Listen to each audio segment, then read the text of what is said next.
10 years. As of this month, I've been doing this YouTube thing for a decade. It's taken me to some really incredible places. I've done things that I've never imagined I could. I met a lot of really cool people. It's been an adventure that I wouldn't trade for the world. I'm glad that a lot of people have liked and still do like what I do here. Or at least like most of it. I think that anyone would admit that not every one of my moments has been a shining one. It's been a fun decade, but it's also been a tumultuous one for sure. And if we want to go on to a brighter future, we have to look back and admit our mistakes, so we can chart a better course. Throughout this list, I'm going to go over my worst videos ever, and the larger mistakes surrounding them. I've had a lot of controversies over the years, and this list will tackle some of the bigger ones. One thing that I do have to note for this video, I'm going to be talking a lot about my thought processes behind the videos that ended up on these lists. These are explanations and not excuses. They're not vindication for anything that I've done, and I don't expect them to be. The videos on this list I truly do genuinely regret. I wish that I hadn't made them. I've made a lot of mistakes, and now it's time to atone. The videos and the surrounding actions that I am truly ashamed of in one way or another. From the awkward and embarrassing to the hateful and angry. Let's do it. It's judgment time.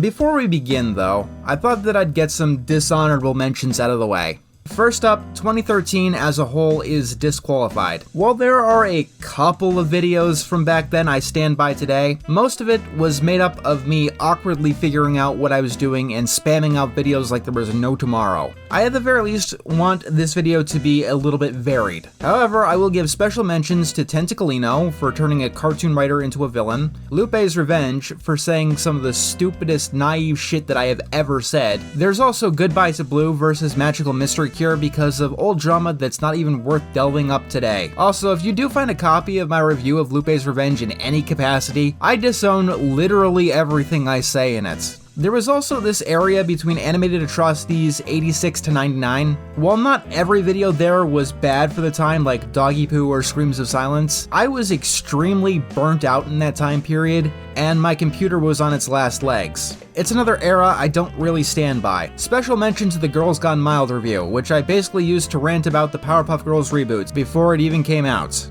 These videos are potential candidates, but I just wanted to give a special mention to the area itself. People often recognize it as one of my dork ages. Speaking of burnout, you've also got Heart of Ice and Jeepers Creepers Where is Peepers. The latter is especially bad because Dexter's Lab had literally nothing to do with anime.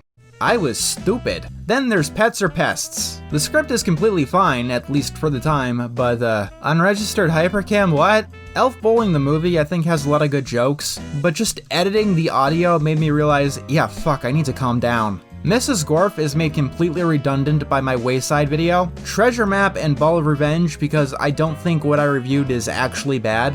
Dead Time Stories because I don't think that the pilot actually holds up. Then there's the Teen Titans Go review for Boys vs. Girls, because I didn't realize that it was actually satire. Helga on the Couch because it barely counts as a review. Birds of Paradise versus Friendship is Magic because my modern thoughts on Shaolin Showdown are, complicated. I could keep going on, but the last dishonorable mention is Worst Cartoons of the 2000s. I didn't do much research into the cartoons that I hadn't seen, and for that list I mostly used popular opinions. As a result, I don't really agree with the entries on the list or their order.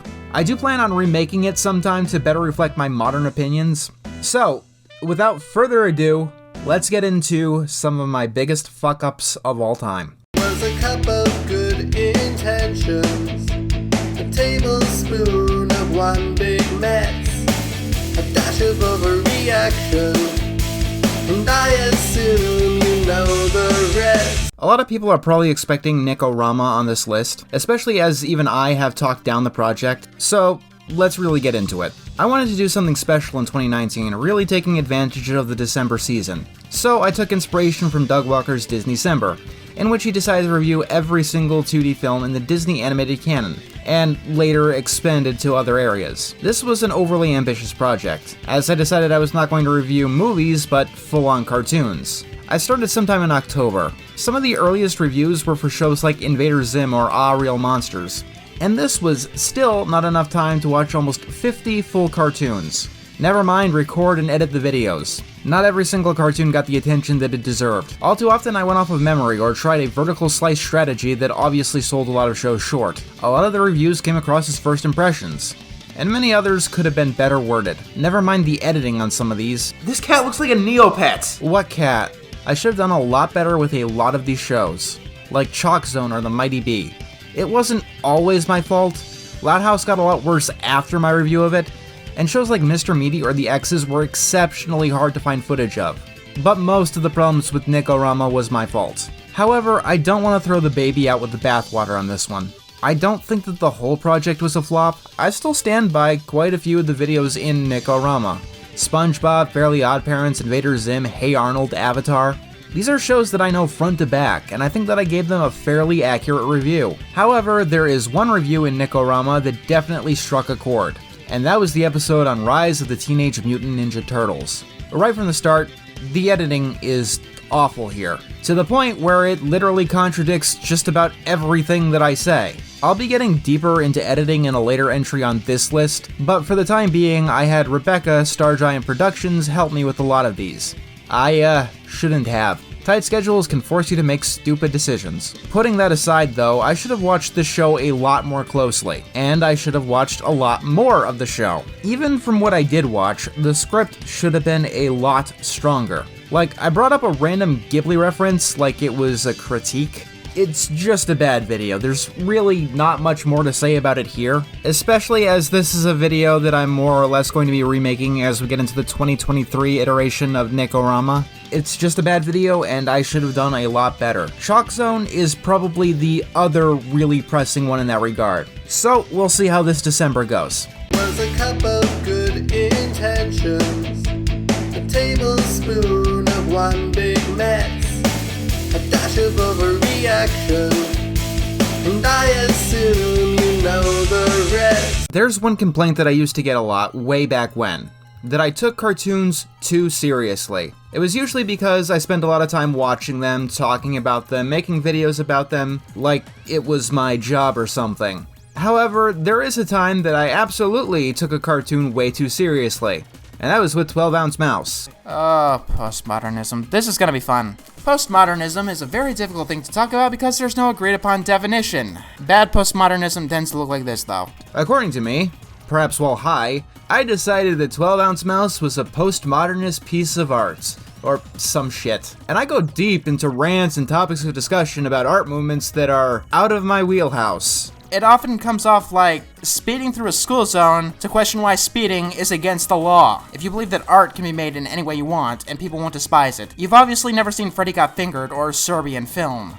What postmodern art is, never mind postmodernism as a philosophical movement, is incredibly complicated and not something that should be talked about here. Never mind in the original review. So, why did I decide to take this review in that direction? I mean, look at the show. Naive 2014 me was trying to figure out why anyone would like this. It's the cheapest looking cartoon in history. The episodes barely seem lucid. And, well, I knew that literally anything I would say about it, the people who liked it would say, you just don't understand it. So I tried to understand it. I tried really, really hard. And I managed to prove just how little I understood about anything. I've been wanting to redo this review since forever, but 12 Ounce Mouse has fallen into obscurity. Amazon only has one episode of Season 1, and all of Season 3 for some reason, and DVD releases can go for over $100, which, doesn't seem worth the price to me, even if it results in fixing up a fuck-up of mine. I'd go further on what's wrong with every stupid thing I say in this review, but a good deal of it is totally incoherent. In terms of like a raw script, this is probably one of my worst.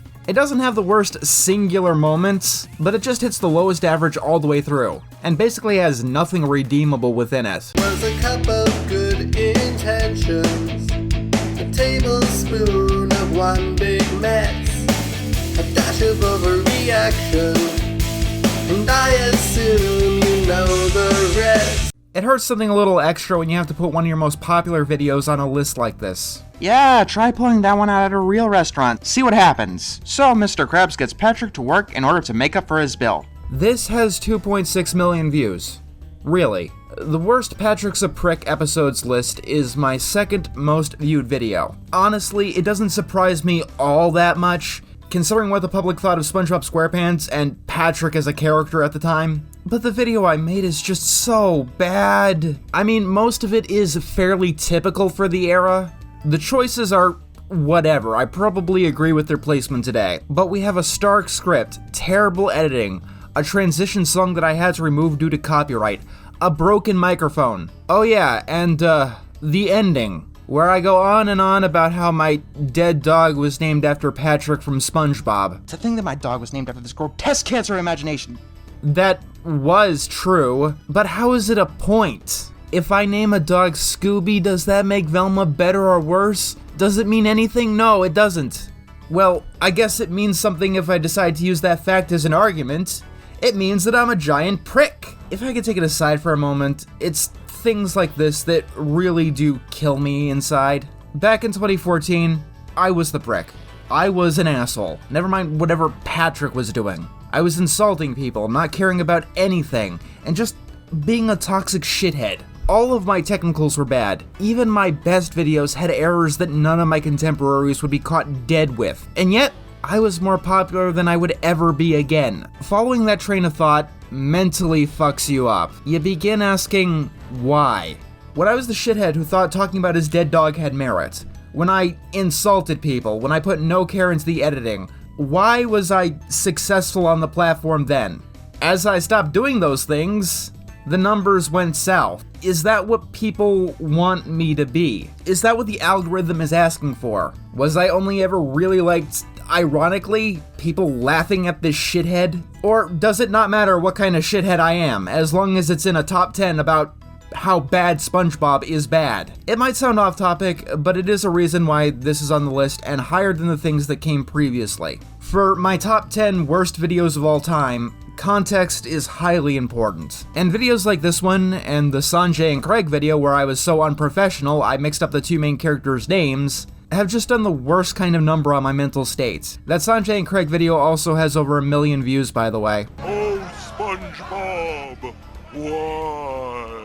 Was a cup of good intentions, a tablespoon of one big mess, a dash of overreaction, and I assume you know the rest. One of the hardest choices of this list was picking the worst editing job that I've had on my channel. From the start, editing was always a problem. Sometimes clips would randomly be mute. Cars 2's audio is only coming out of one channel. I would leave in dud repeat takes, and it took me way too long to understand aspect ratios. I was always a terrible editor, and the editing programs that I was using way back when did not help matters. However, Rebecca, Star Giant Productions, was worse than me. And even then, going through all of the videos that she made for my channel, it was difficult picking just one of her efforts. There's See Me, Feel Me, Know Me, which has a seizure warning that she interrupted with a fucking meme. There's also Opposite Day, her first video for my channel. And as the first video, it has several errors that I couldn't fix with several hours of me toying with it myself after she was finished editing it. For one example, Rebecca made some creepy ass edits to my old avatar that I did not ask for, and I managed to remove most of them. Most of them. Then there's Lights Out, which to the fandom has been known as basically the worst editing job on my entire channel. That includes 2013 videos where I used Windows Movie Maker. Honestly, I'm kind of impressed how much of an accomplishment that is. Lights Out is not the most visually interesting episode I've ever talked about, but calling the editing in the review subpar is like an insult to grapefruit. However, I don't want to turn this into a segment ranting about Rebecca. I made a whole video about the Rebecca situation, which I will link in the description. Because the point here is that no matter what Rebecca did or didn't do, all of these videos are my fault. Every problem on them is my fault. It's my channel, and I'm the boss. And when it comes to leadership, there's a philosophy that I have always had since the very beginning. First rule of leadership: everything is your fault. At the same time, I've always had this issue where I've had problems critiquing the people that I work with, up to and including the people that I pay. There are no problems here, you're doing swell.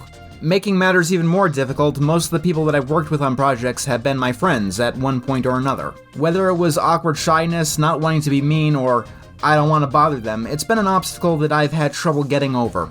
This problem was made worse by my failing relevancy. Gotta make these videos quick, we don't have time to correct. The algorithm is gonna kill my channel if I don't get something up right now. The seizure warning is still there on some level, right? Who cares if literally everything in this Rise of the TMNT video contradicts everything that I say? Then 2020 hit, and I lost my mind. By the time that Lights Out was made, I was drifting somewhere between not giving a shit about anything and getting angry at everything. With that review specifically, I remember just wanting to shout at something. Anything. Not caring about how and why, it didn't matter how good or bad it was to me. Because in the summer of 2020, nothing mattered to me anymore. I believe myself to be a bad boss, and not in the way that you might hear about bad bosses. I have been too passive around those that I've had working for me. I've let a lot of things lapse and slide, and have had a very hard time steering the ship. Let me put it this way. Rebecca is the first person that I have ever fired. You know, after this, and this, and this, and this, because I've had just that much trouble with confronting the people who work with me. At some point when this keeps happening, it's not just Rebecca's fault anymore. Whether it was atrocious garbage like the Lights Out video or something smaller like something taking forever to edit, I should have spoken up a lot sooner. I have been truly blessed that most of the people who have worked for me have had a good deal of competence. Artists, editors, and more. Because if they were all on the level of this, we'd be living in a far worse world now, wouldn't we? Was a cup of good intentions, a tablespoon of one big mess, a dash of overreaction, and I assume you know the rest. Let's talk about growing around.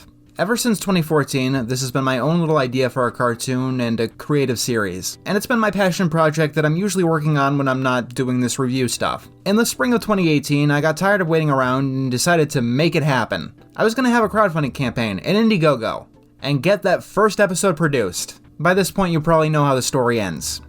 The crowdfunding campaign failed massively, one of the biggest failures that I've ever had. I was way out of my depth. That really is the long and short of it.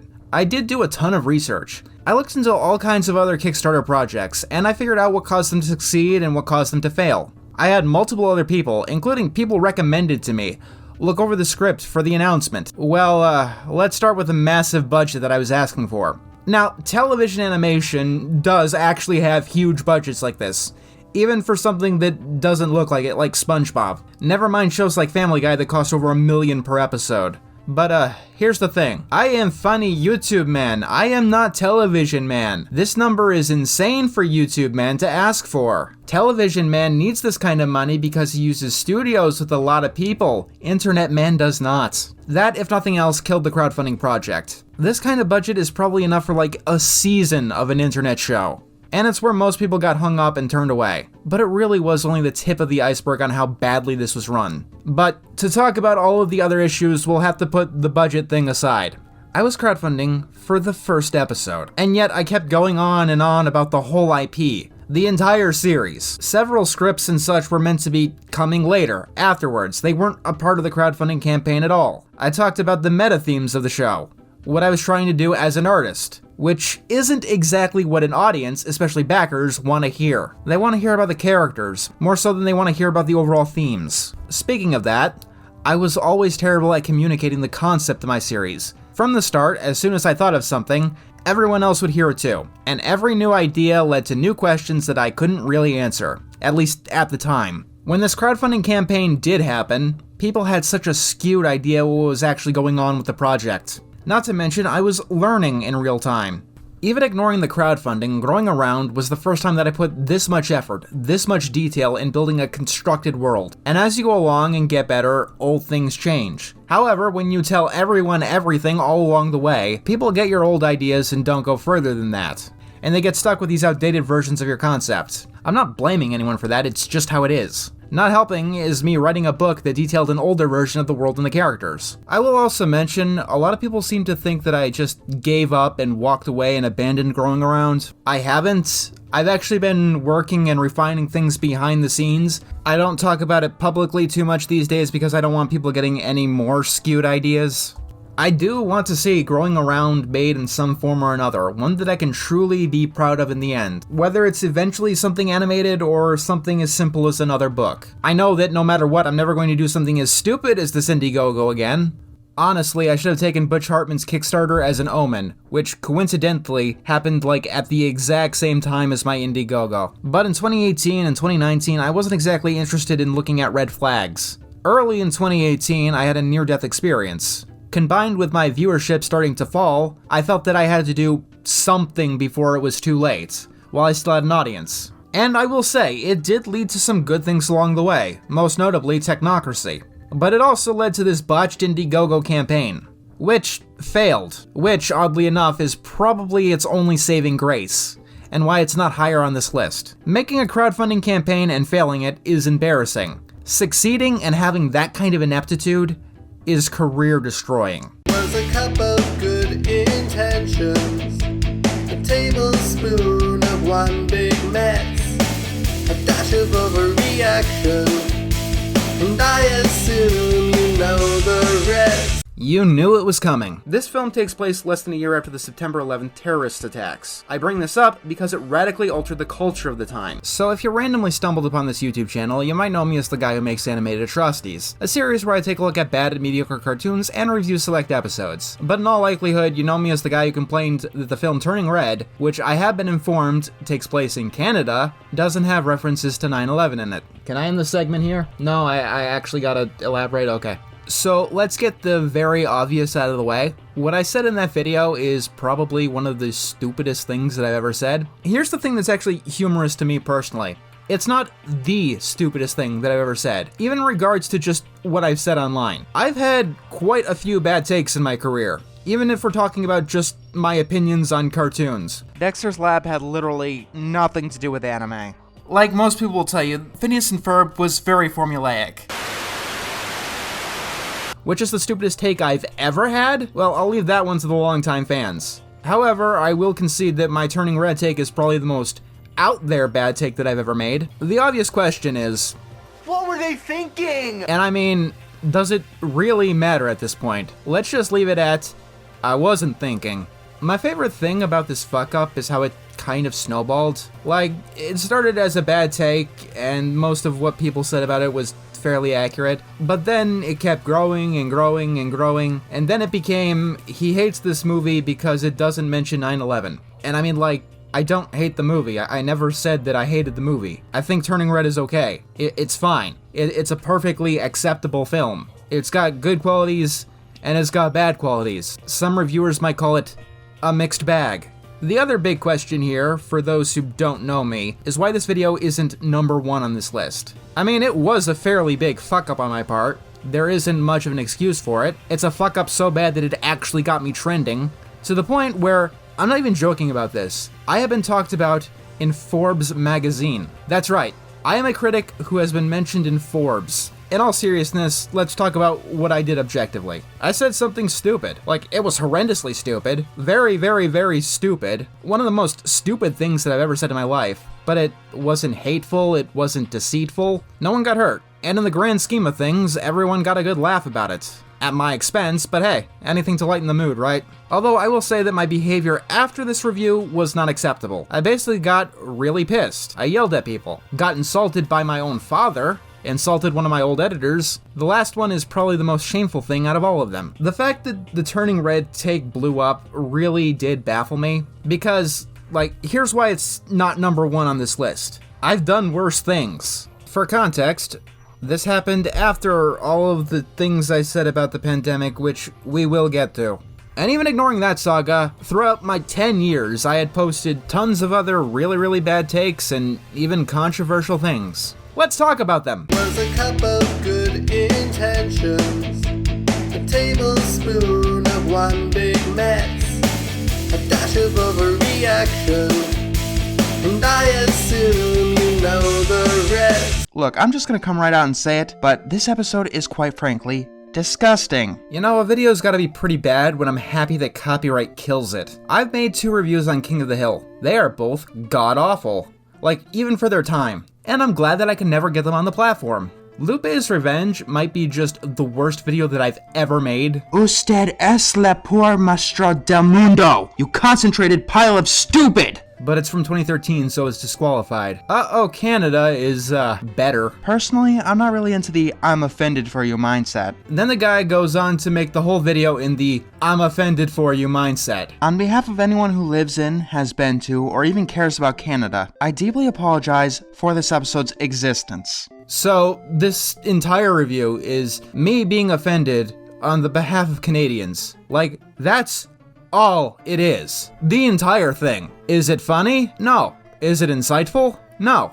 Do Canadians even have a problem with the episode I was reviewing? This one doesn't, at least.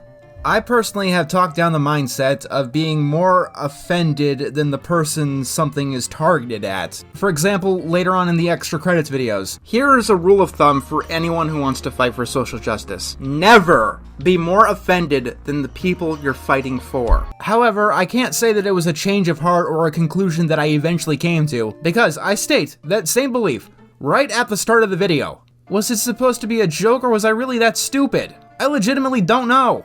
I mean, this isn't even about the debate if that's the right or wrong mindset to have.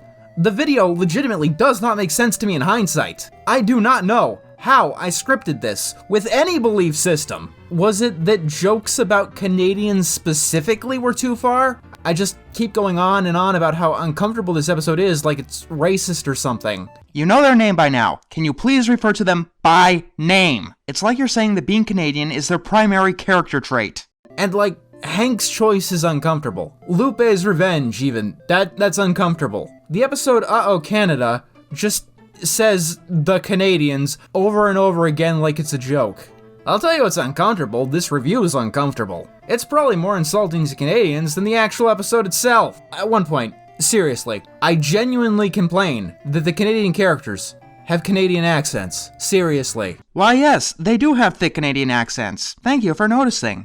How the hell did it take until 2022 for me to get railed over my dipshit moments? Speaking of which, maybe I should just pretend that Canada doesn't exist for the rest of my life. Was a cup of good intentions, a tablespoon of one big mess, a dash of overreaction, and I assume you know the rest. Let me explain something I want to make very clear. I do not like getting requests. I do not take requests. It's rule number one. Rule number one. Do not insult the audience. No matter what you think, no matter what your shtick, gimmick, or act is, you never, ever insult the audience. 95 episodes in, this is what you decide to do. And, let me ask, because I gotta know, why are you insulting the audience, Mr. Enter? The more annoyed I am because people keep bugging me to do it, the less likely I am to do it. Ah, yes. Because a lot of people were requesting things. Oh, the humanity. So many people were asking you to talk about something. God, you can be a pretentious fuckwad. I mean, this might have been not excusable, but understandable if it happened in 2013 when you didn't have a clue what you were doing and were socially stupid. But this was 2015. 3 years into the business. 3 years of dealing with people, learning how to interface with an audience, and yes, taking requests.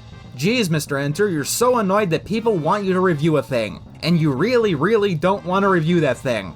It's such a shame that you were contract bound on penalty of death if you didn't want to talk about rocket monkeys. Oh wait, no. You had the freedom all along to just fucking say no. Civilly. If the requests were getting too much to handle, why not make a separate video? No, you made this 10-minute video, of which about 10 seconds can constitute an actual review, to go on what amounts to this middle finger of a video. Keep insulting people like that and no one's gonna ask you to talk about anything ever again, buddy. No one's gonna want you to. You're an ungrateful piece of shit, you know that? I don't wanna hear a burnout or whatever, cause there is no excuse for this. Like, let's really think about this, dude. You're not shutting down people because they're being hateful, that they're insulting you or someone else. These people, they're not even really spamming. These people all want to hear your opinion on this show because it means something to them, or because they think that you're funny. That's actually really hard to convince someone, you know? Like, the fucking gall, the audacity. You wanna know the kind of audience you got, buddy? This is the like to dislike ratio on this video. That's like an 80% like to dislike ratio on a video where the sole purpose is insulting your audience blatantly. That kind of respect from an audience is rare and fleeting, and this audience tolerates every single stupid thing you say. 350,000 views on a video that doesn't even serve its stated purpose, with a broken microphone, with a free editing software, on a video that probably took less than a day to make. Do you know how many people on this platform would kill to be in your position? Have a little maturity. You're a dumb little shit who doesn't know how good he actually has it.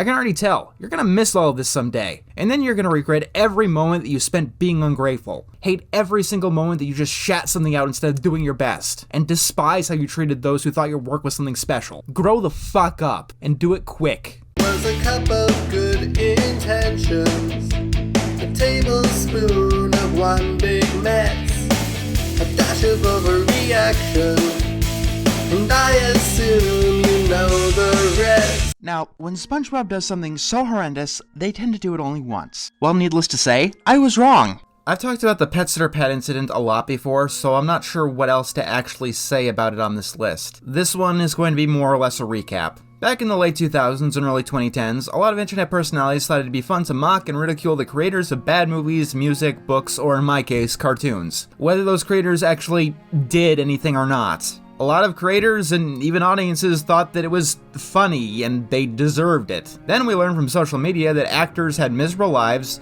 musicians suffered from depression, animators had terrible crunch times, and writers get no respect from anyone. You know, instead of learning it from the articles, documentaries, and interviews that came out decades prior. What I'm saying is that we collectively should have known back then, and none of it was excusable. Even review videos by some of the best back then have aged poorly.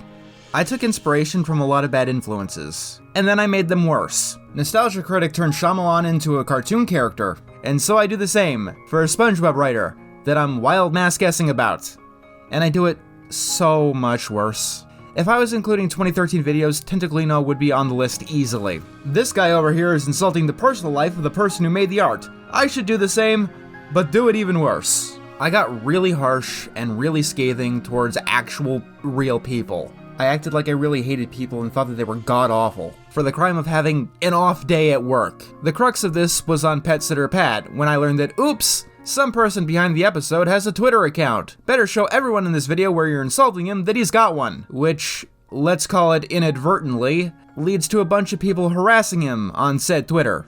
It is, to this day, one of the worst things that I have ever done, like online or offline. I have addressed this one many times and tried my best to move past this. I deleted the video and actually apologized to the guy. This entry is here more or less for posterity. Speaking of that though, I know that there are people out there who re-upload my deleted videos and I'm totally fine with that. That's including my worst of the worst, any videos on this list. I'm not trying to hide anything. However, when it comes to this one specifically, I request that you blur the tweets and the Twitter in question to the re-upload.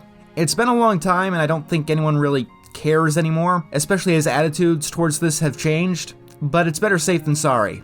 I can't say that I've never screwed up and got a little too tense to creators after I realized how much I fucked up here, but it's never gotten to this level before, and thank God for that. I suppose I should take this opportunity for a PSA when it comes to creators that you don't know. I think I made a new genre of music. To say that the era has aged very poorly is an understatement in the nth degree. The people at the crux of many of these jokes were very human and they were very affected in many, many ways. No one has an easy life, and it'd be wise to remember that. Was a cup of good intentions, a tablespoon of one big mess, a dash of overreaction, and I assume you know the rest. A lot of people have probably been anticipating at least one of my pandemic-themed videos on this list. Let's just cut to the chase and put them all here. There are 7 in total, technically. One called Pandemic, released in mid-April 2020. My Lockdown Story, released a few days after that. How the World Ended, which is a documentary of the first half year of the pandemic response, released in the summer of 2020. Topic of the Week, A Plague of Moral Convenience, released in March of 2021. Another Topic of the Week, The Real Life Internet Shadow, released a month later. The original version of Animated Atrocities, The Wild World of Modern PSAs, a week after that. And My COVID Story, released in December of 2021. This ignores streams and tangential videos that have probably gotten lost in the fray. So let's talk about this, calmly and rationally. The pandemic broke me, like, truly, in ways that I'm only beginning to be able to articulate, in ways that I'm only beginning to be able to put myself back together. It affected a lot of people in very horrible ways. Even if you didn't get sick or didn't know anyone who got sick, there was a lot of panic, and people were going in random directions trying to do anything and everything they could to stop the virus, or to not get sick. Fear led to anger, and anger led to hatred. Nobody knew what to think, or they knew exactly what to think, which could have been even worse with rampant misinformation and conspiracies everywhere. The first video that I made on the subject was angry. Most of them were. It got to the apex with the PSAs video, which is probably the angriest that I have ever been on record. Probably even more angry than I was in Screams of Silence. With real, genuine anger. And it was a time where anger was the last thing that the world needed. The world at large had plenty of anger. It did not need mine in any way, shape, or form. And the kicker, why this made it to the top of the list, is that I knew this. I knew that there was too much anger. A lot of people distanced themselves from me over the pandemic, and I don't blame them. I distanced myself from many others. And I did that more and more as my temper became hair trigger. Even the slightest reminder of the horror outside my door set me off. I went to YouTubers and entertainers and such to escape, to have a moment of peace. And as time went on, all I seemed to get was reminders. I needed that escape that I was not getting, and it's definitely what I needed to provide to other people. I could rattle off an endless list of reasons why I did this or said that, but I don't think it matters because there really is none that justify it. A lot of people got to see my meltdowns firsthand, and what was going on behind the screen was even worse than I let on. The summer of 2020 was the most depressed that I had ever been in my entire life, and around that time I had even begun developing obsessive-compulsive disorder. And while these are definitely troubling things, they're not an excuse for what I said, and they're not an excuse for what I've done. Never mind about how I went about doing and saying these things. From the very beginning, I have always stood by the mantra that I am in control of what I do. My actions are not my mental illnesses. My actions are me. And this is something that I am desperately trying to work on. I'm hoping that I haven't fucked up too much too permanently. I'm an entertainer YouTuber guy, one who got too cocky after too many Homer Badmans, Screams of Silences, and Technocracies. I lost the point in the shuffle. If I was really annoyed by constant reminders to do this or not do that, I should have been making that escapist content that I desperately needed, not projecting my trauma onto everyone else. If it was getting to me so badly that people were acting like the world was ending, I should have been the person saying that it wasn't. People are probably going to ask me if my opinions on any specific subject have changed, but I'm sorry to tell you that I'm not going to go into any detail about them. Call it a cop-out if you want to. I don't blame you, but all I can really say on that matter is I'm sorry. It was never my place to talk about any of this to begin with. I've even gone so far as to private all of the videos and gone to remake the PSAs video. So if you're watching this sometime in the future, the one that's on my channel now is not the issue. I have already privated the offending video. What I want to do now is focus on moving on from what was the worst time of mine and many other people's lives, and I want to help everyone else do that too. I hope that whoever you are, no matter what you think of me or everything that's transpired in the past 2 or 3 years, I hope that you're okay out there, and are willing to help walk towards a better future, a better tomorrow.